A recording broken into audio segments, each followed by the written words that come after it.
বাইরে কি রোদ! এই গরমে মানুষ কিভাবে কাজ করবে? খাল বিল সব শুকিয়ে একাকার। আরে, দাঁড়িয়ে দাঁড়িয়ে দেখছো কি? সরো আমার সামনে থেকে। অনেক কাজ বাকি আছে আমার। জমিতে যাচ্ছ এই গরমে? হ্যাঁ, তো আর কি করব? ঘরে বসে থাকলে তো আর পেট চলবে না। কাজ করেই খাওয়া লাগবে। বৃষ্টি তো দূরে থাক, আকাশে কোনো মেঘেরই দেখা নেই। পানির অভাবে আমাদের ফসলগুলো এবার নষ্ট না হলেই হলো। কি আর করার? মোটর দিয়ে যে আশেপাশে পুকুর থেকে নিজের জমিতে পানি দেব, সেই সামর্থ্য তো আর আমার নেই। যার টাকা ছিল সব চাষাবাস করতেই খরচ হয়ে গেছে। এখন এক উপরওয়ালার দিকে তাকিয়ে থাকা ছাড়া আর কোনো উপায় নেই। সৃষ্টিকর্তা, আমাদের দিকে মুখ তুলে তাকাও এবার। গতবারের মতো এবারও যেন বড় কোনো ক্ষতি না হয়। সুমন, একা একার কত খাটবি তুই? তোর ছেলেটাকে সাথে করে নিয়ে যা, তোর কাজে সাহায্য করবে। না মা, থাক।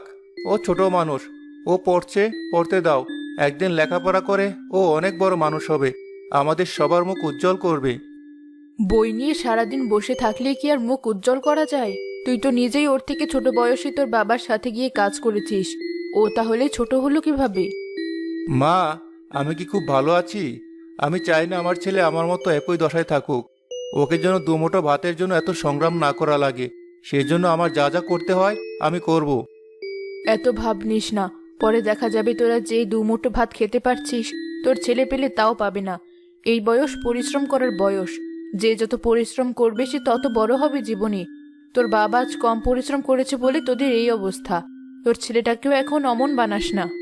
না, আমার ছেলে অমন হবে না। আমিও তো কম পরিশ্রম করিনি, কিন্তু তাতে কোনো লাভ হয়নি।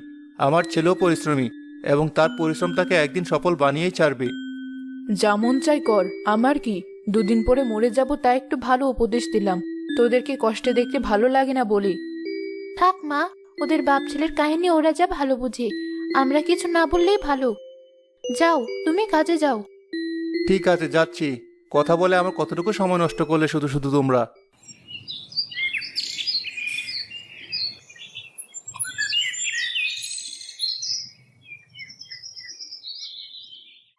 সুমন ভাই, এই গরমের মধ্যে কাজ করা যে কষ্ট। আমি তো একা সামলাতে না পেরে লোক ভাড়া করেছি। তুমি একা একা সব কাজ করছো? কি আর করব? আমার তো আর তোমার মতো টাকা পয়সা নেই যে লোক দিয়ে কাজ করাবো। তোমার অবস্থা দেখে সত্যিই খারাপ লাগে সুমন ভাই। তোমার দাদা কত বিত্তবান মানুষ ছিলেন। এইসব জমি জমা তার নামেই ছিল। আর তুমি তার নাতি হয়ে আজ এভাবে কষ্ট করছো। আগে আমার বাবা তোমার দাদার হয়ে কাজ করতো। আজ আমরা কোথায় আর তোমরা কোথায়? সবই কপাল, বুঝলে তো বৌদি ভাই। আমি কাউকে দোষারোপ